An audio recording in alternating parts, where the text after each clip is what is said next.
What were some of the most useless and most dangerous medical treatments of the past, and what torturous-looking instruments were used to carry them out? In today's video from History Calling, I'm going to share with you some of the most famous so-called cures administered by those who passed as doctors in days gone by, but which we would consider to be at best pointless and at worst either attempted murder or actual murder. We'll be looking at how early modern medicine nearly wiped out the French succession to the throne, at the recipe for an ointment invented by Henry VIII, at how Elizabeth I was treated for smallpox, at the supposedly magical healing powers of monarchs, at failed attempts to protect against or cure the plague, and many others. Just to show that not all doctors of the past were deadly to their patients though, if you stay till the end of the video, I'll tell you about one seemingly crazy medieval medical treatment that actually worked, and saved the life of one of England's most famous men. Notwithstanding that example though, please don't try any of the practices I'm about to tell you about, either on yourself or anyone else. This video is for entertainment and to teach you about history. It is not medical advice, quite the opposite in fact. And if you have any medical problem, you should see your 21st century fully qualified medical doctor.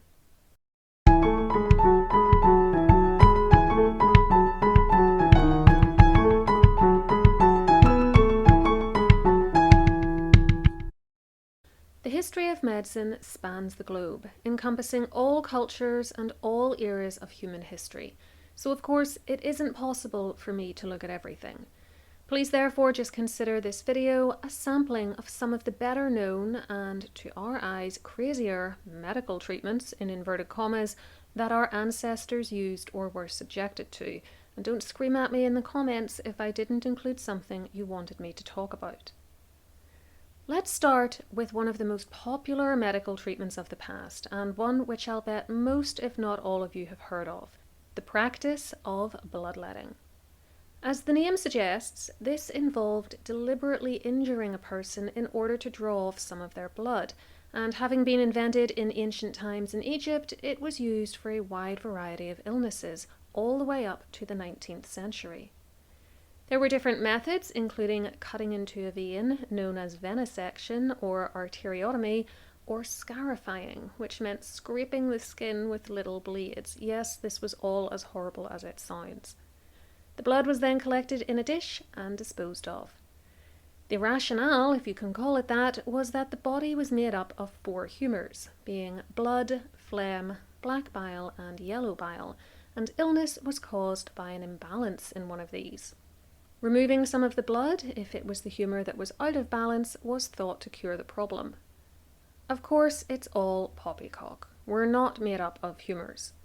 Here we see some of the instruments invented to facilitate this practice, including the lancets used to prick holes in people's skin during scarifying. Leeches were a popular method too. The practice was detrimental in almost all cases, partly because of the adverse effects of blood loss and partly because piercing someone's skin creates an entry point for infection. Nevertheless, it remained popular for a ridiculous amount of time, even though it could have absolutely disastrous results. In March 1712, for instance, the 2 immediate heirs to the French throne, Louis XIV's great-grandsons, who were both called Louis too, because royals love to reuse the same names and drive us all potty as a result, were terribly ill with measles, an illness which had killed both their parents a matter of weeks earlier. The treatment was bleeding, and within days the elder boy, aged 5, was dead thanks to this approach, which he couldn't tolerate in his already weakened condition. His little brother, aged 2, was hidden away by his governess to prevent any further bleeding and survived to become Louis XV at the age of 5. Then there's President George Washington, taken ill after riding in freezing weather in December 1799 and remaining in his wet clothes for far too long, then bled so hard, among other treatments, that it's hard not to suspect that the huge 40% blood loss he suffered had something to do with his demise shortly afterwards, though among other theories he has also been retroactively diagnosed with epiglottitis, which is a swelling of the epiglottis, the flap of tissue underneath your tongue at the back of your throat. Bleeding increasingly fell out of favour during the 19th century and is only used today in a tiny number of medical cases for issues like hemochromatosis, polycythemia vera, and porphyria cutanea tarda. I also remember seeing a woman on the TV show Botched having leeches put on her face after surgery, but that was under the supervision of a modern doctor and was noteworthy for how rare it is. Before we move on to the next historical medical practice, just a quick reminder to please like the video, subscribe to the channel with the notification bell switched on, and join as a YouTube member for bonus material and perks. You can also find me on Patreon, where I provide even more bonuses, including early access to ad-free videos and extra podcasts. It's linked below for you, as is my website, historycallingofficial.com, where you can sign up to my free mailing list and get 2 complimentary downloads. Next, we move on to the sometimes related practice of cupping, which is so old it was mentioned in a medical textbook from ancient Egypt called the Ebers Papyrus, which dates to 1550 BC. It involves placing a cup over the skin and using heat or suction to create a vacuum. This will cause redness, swelling, and/or possibly draw out blood or cause a blister. This is why it's sometimes related to bleeding. Dry cupping means the procedure does not draw blood, at least not on purpose. Wet cupping involves making little cuts in the skin to suction out some blood. Again, the idea historically was to remove or balance a bad humour, and again, this practice could be very harmful if it broke or burnt the skin, sometimes causing blood loss and opening up the body to infection. Plus, if the cups weren't properly sanitised between uses, infections could spread from patient to patient. It was used to treat a wide variety of illnesses, as a book written by several medical men and published in 1672 demonstrates. The list of ailments they gave, which could supposedly be dealt with by cupping, is far too long for me to regurgitate here, but it included madness, dizziness, baldness, headaches, ulcers, acne, asthma, gout, pain in pretty much any location in the body, bleeding from the ears, and delirium. Despite the issues with it and dubious evidence of any real usefulness, cupping remains popular with some people, which is why I was talking about it in the present tense a minute ago. Still, it is widely regarded as a pseudoscience within Western medicine, and the best that can be said about it is perhaps that if it doesn't involve cuts or burns to the skin, it isn't necessarily particularly harmful, as long as you don't mind walking around with ugly welts and red marks on you. In a blog post for Harvard Medical School, linked below, Dr. Robert H. Smerling noted the following. A 2023 review of the evidence found that cupping might provide some relief for a number of musculoskeletal and sports-related conditions, including neck and back pain, but that the quality of the evidence was limited. A 2022 review found that wet, but not dry cupping was effective for low back pain. One problem is that it's tough to perform a high-quality study on cupping. The best studies are blinded placebo-controlled trials, in which neither the patient nor the researcher knows which treatment, real or placebo, has been given to a study subject. When medications are studied, coming up with a placebo pill is not difficult. It can be much more difficult to create a convincing placebo comparator for cupping. In addition, pain can be a difficult thing to measure, and the placebo effect, improvement related to an expectation of benefit, can be quite powerful. An article on WebMD said much the same thing. Some people report some benefits, but, quote, the researchers said many of the studies they reviewed could have been biased and that better studies were needed. So the jury's out on this one, but I think you'd be hard-pressed to find very many qualified doctors, at least in the West, who'd recommend this, and even fewer who'd say to pursue only this course of treatment for whatever your problem is, rather than also including mainstream medicine. If cupping is likely useless beyond maybe a placebo effect, then other treatments were definitely so. For example, when Elizabeth I came down with smallpox in 1562, she was wrapped in red cloth. This was a Japanese treatment with the colour of the cloth believed to minimise scarring from the smallpox scabs, but I can guarantee that the red of the cloth did nothing to help her, and in fact she did have scars which she took to hiding under makeup. The way smallpox was eventually defeated was through vaccinations, and I have a video all about how that was done, which I'll link for you. Next up, we have trepanning. This was the practice of boring holes into the patient's skull, and it dates back to antiquity. It has been used to try to treat both physical pains in the head and mental health problems. An astounding 5 to 10% of all Neolithic skulls found so far show signs of trepanning, and interestingly, there is evidence of healing on the skulls of some people who underwent this, showing that they survived the procedure, despite the risks of doing this without modern hygiene practices, and not to mention modern anesthesia. I also read a theory in an article by Professor Miguel A. Faria, which I didn't think there was sufficient evidence to prove, but that's just me, that the Neolithic practitioners of trepanning were trying to revive patients, believing that those who were unconscious or even dead could be brought back by making a hole in the skull to, quote, allow the demon to leave the body or the good spirit to enter it for the necessary undying, meaning waking up, process to take place. I'll leave the article linked below. Trepanning is also interesting because while it was brutal and dangerous, unlike some of the other items on this list, it can nevertheless be seen as a precursor to a widely accepted medical treatment used today, neurosurgery, which has saved and continues to save many lives. Still, you didn't ever want to be trepanned in the past. Imagine going to your doctor for a headache, and without any idea of what's causing the problem, he or she says, okay, so here's my treatment plan. I'm going to bore a hole in your skull while you're awake and see what happens. Makes you grateful for aspirin, doesn't it? Then there were blisters, those nasty little things you might get from new shoes while you break them in, and which I at least prefer to avoid like the plague. Historically though, other people have deliberately brought these on by putting an irritant on the skin. Here's a description of how this worked from the Royal College of Physicians of Edinburgh. Vesication, or blistering, was a common method of therapeutically breaching the skin that lasted well into the 1800s.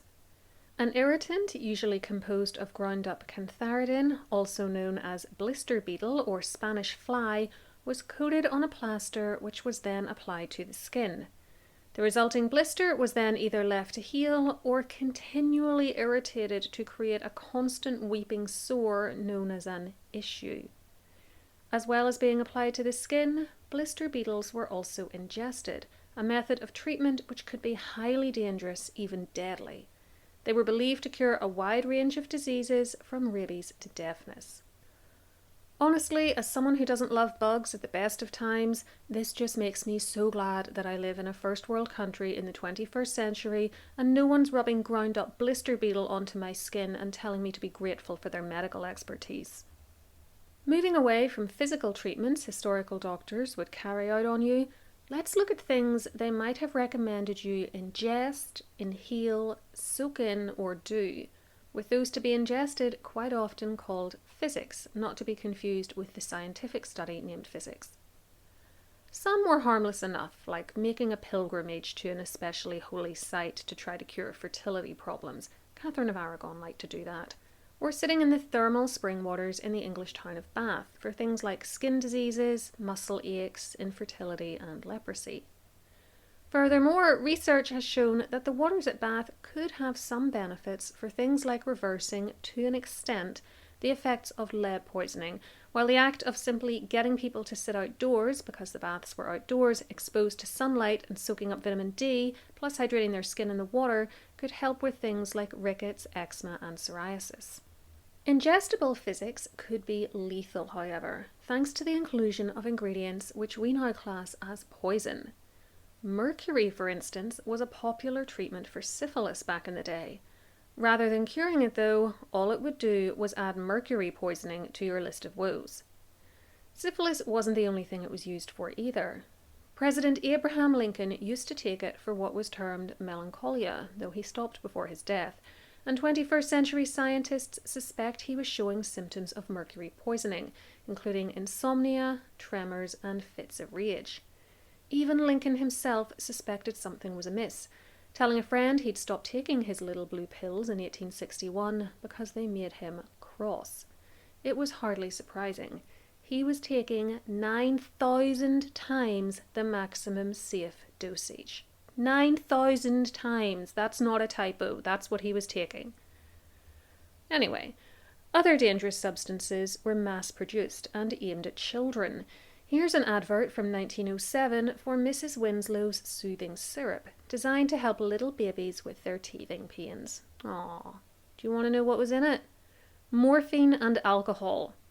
Here's a quote from the DEA Museum in the United States about this product. Quick side note before I share it. Did anyone else know the DEA has its own museum? Because I sure didn't. I was pretty impressed though. Okay, here's the quote from its site. Some infants who consumed Mrs. Winslow's soothing syrup went to sleep and never woke up. While morphine is addictive for people of all ages, it can be fatal to children, even in small doses. This is awful, but what's worse is that problems with this so-called medicine and others like it had been clear even in the 1890s, long before the advert you just saw was published, and yet it continued to be produced. Over in Australia, surgeon and politician William Frederick Taylor gave a speech to the Queensland Legislative Council in 1891 in which he said, "We have a very high infant mortality in this country, and no doubt a great deal of that is owing to these medicines. Medical men are constantly being called in and finding infants in a state of syncope, coma, pupils contracted, and evidently cases of opium poisoning. After a great deal of difficulty, the mother or nurse may be induced to admit that the child has had a dose of some infant's preservative, possibly Mrs. Winslow's soothing syrup, which is largely used, or Steedman's powders, which contain morphia. Honourable gentlemen will see that if we are to save the lives of these little creatures, we must place some restriction upon the sale of these medicines, which contain opium or poisons of that sort." Back in America, the DEA notes that public outcry over poisonings and contaminated food and medicines led Congress to pass the Pure Food and Drug Act in 1906. The act required the listing of certain ingredients on product labels, including opiates, cocaine, and cannabis. Shortly after, the American Medical Association denounced Mrs. Winslow's syrup because of its dangerous combination of ingredients and link to infant deaths. Even that wasn't enough though, and despite this denouncement and the fact that the syrup was listed as a baby killer in the book Nostrums and Quackery, published in 1911 by the American Medical Association, it continued to be produced and was available for purchase until the 1930s, which is another classic example, not that America needs one, of producers of medicines or so-called medicines putting profits before people. In other cases, especially before medications were being mass-produced, people would make up ointments and other supposed remedies for themselves. And here you see a Scottish home medicine cabinet from the 19th century, complete with some substances that were known to be poisons even then. Now, it's not possible for me to take you through all the different remedies that people cooked up, as the list will essentially be endless. But to give you just one example, here's a recipe for an ointment for skin sores that Henry VIII invented at Hampton Court Palace. Take chamomile flowers, melilot flowers, rose leaves, honeysuckle leaves in the same amount equally. Boil these in water of rose and honeysuckle flowers as much as shall suffice. Then strain and take thereof 1 ounce. Then take hen suet well washed with rose water of province more than lukewarm, 2 ounces. Then take litharge of gold, 2 ounces, tutti, a crude zinc oxide compound, preparated, rinse to purify, red coral in the same amount, ½ ounce, pearls, 2 ounces, unicorn horn, 1 ounce. All these finely powdered, mixed with the decoction, and hence boil them until it be an unguent. I'm not a chemist, but I don't think there's anything actually harmful in there, though what a waste of 2 ounces of pearl. And a quick Google told me that zinc oxide is actually useful on minor skin complaints and is used in sunscreens, so maybe that did do something for him, though I doubt the unicorn horn, most likely narwhal horn, had any medicinal properties. Moving forward to 1803 and across the Irish Sea to my neck of the woods, I found this recipe for a laxative in the letter of a Mr. William Drennan of Dublin, which was meant to treat the earache of all things, which was then plaguing a relative of his called Thomas. Imperial, made by dissolving 2 teaspoonfuls of cream of tartar in a quart of boiling water, with a little lemon peel, and sweetening it with white sugar to his taste. A half pint of this, taken lukewarm during the day, will affect his bowels, and ought to be taken once every 10 days, or whenever he appears heavy or sleepy in the daytime. If the earache continued, which I imagine it might well have done, as I can't see how a laxative would have helped it, then Thomas was to, quote, put a warm poultice to it at bedtime, and that will make it the sooner break. A poultice, according to the Oxford Dictionary Online, was a piece of cloth covered with a thick, often warm substance wrapped around an injury to reduce pain or swelling, and in this case Thomas's poultice may be made of bread and milk with oil or a well-boiled onion. Again, not sure what those ingredients were going to do for a sore ear or indeed a sore anything, but I suppose the heat in it might have helped, and if he got hungry it'll have provided a midnight snack. If you'd like to look into your Irish family tree, by the way, maybe you're even related to the Drennans, then I've got just the book for you. It's called Find Your Irish Ancestors Online, written by yours truly, and it's available on Amazon as either an ebook or a paperback. I'll leave the link below. Some treatments, dating back millennia, leaned into either superstitions or religion. For instance, in the Christian world, one might wear an image of a certain saint for protection, while the use of cramp rings was popular in England because they were thought to combat falling sickness, which we now call epilepsy. These rings had to be blessed by the monarch, though, in a special ceremony, and their use declined after the death of Mary I. This is because her successors, bar James II, were at least nominally Protestant and didn't believe in such things. Mind you, all the way up to Queen Anne, English monarchs were still touching for the king's evil, a practice which held that the touch of the sovereign could heal scrofula thanks to the king or queen's divine link to God. In other cases, people relied on herbs and flowers for protection. During outbreaks of plague in the early modern era, for example, the received wisdom of the time was that the disease was passing through bad smells, and so people took to burning sweet-smelling herbs in their homes or hanging oranges stuffed with cloves around the house. They would also carry around sponges soaked in vinegar under their noses when they went outdoors, and if they were doctors, they might wear beak-shaped masks stuffed with herbs to supposedly cleanse the air around them. That didn't work, by the way. In fact, in the absence of any effective treatments, one of the only ways to halt the spread of plague, and one which we were all reduced to using again back in 2020, was lockdown. See my video on the village of Eyam, which sealed itself off from the rest of the world in 1665 to 66 to prevent its plague cases spreading. As long as no poisonous materials were being used in charms or posies, none of these practices were harmful, of course, and using charms and rings or being touched by the monarch might at least have had some placebo benefits. The last thing I'm going to mention is tricky to talk about, as I don't want YouTube to think I'm talking about something else. I'm going to have to describe it in a roundabout way for that reason. You know how pregnant women often get morning sickness, and you know what the main symptom of morning sickness is? Hint, it's in the name. Well, that's something that men and women would often do to themselves on purpose in order to purge their system of something they thought was making them ill. I guess it's a bit like the modern day detoxes, though I think those tend to focus on getting you to detox out the other end, if you know what I mean. Anyway, unless you just ingested something poisonous to you, then I don't see that this would have had any medicinal value. It would just weaken a person and cause acid damage to their windpipe and teeth, but it was something doctors of the past loved to recommend.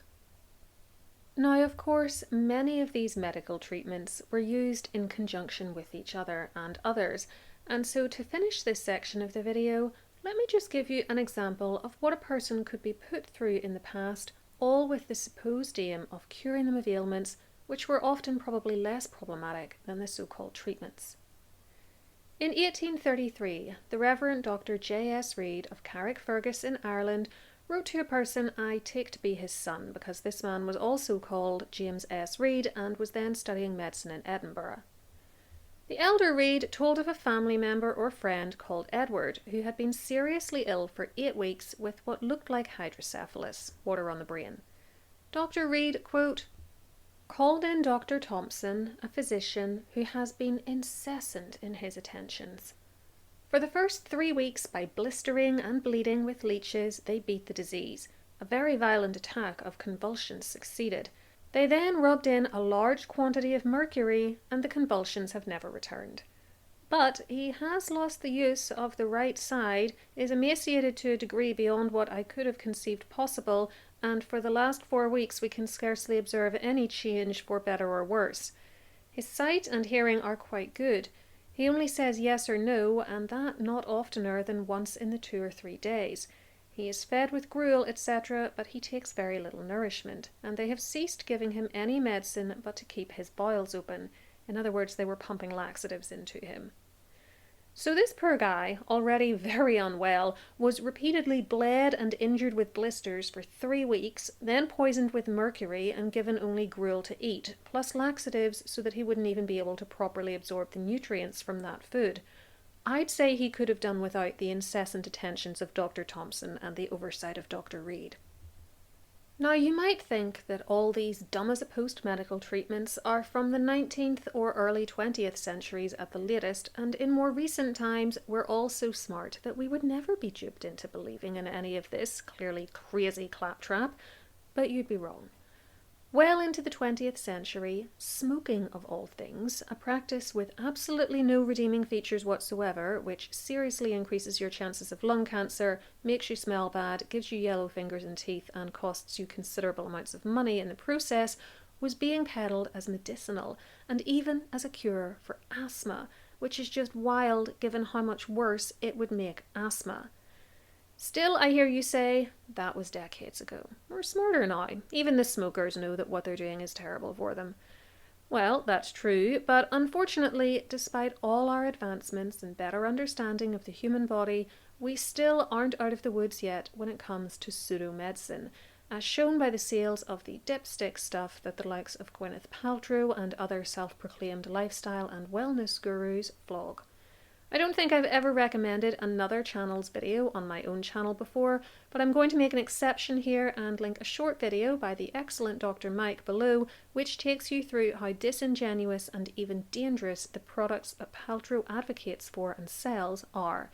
It's too much off topic for me, as it's current rather than history, and in any case, I think you'd rather get that type of information from a medical doctor, which Dr. Mike is. As promised, let's finish up with a story of a medieval medical treatment which did, rather miraculously, save the life of one of England's most famous men, none other than Henry V, though the incident in question occurred before he was king. Prince Henry, as he was then, was shot in the face by an arrow at the age of 16 during the Battle of Shrewsbury in 1403. He was treated at Kenilworth Castle by a Dr. John Bradmore, who invented a screw to extract the arrowhead from deep in the prince's cheek, and was careful to keep the wound clean using, quote, purified linen and rose honey.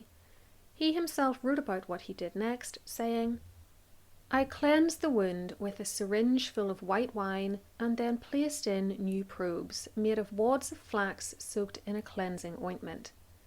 This is made thus. Take a small loaf of white bread, dissolve it well in water, and sift through a cloth.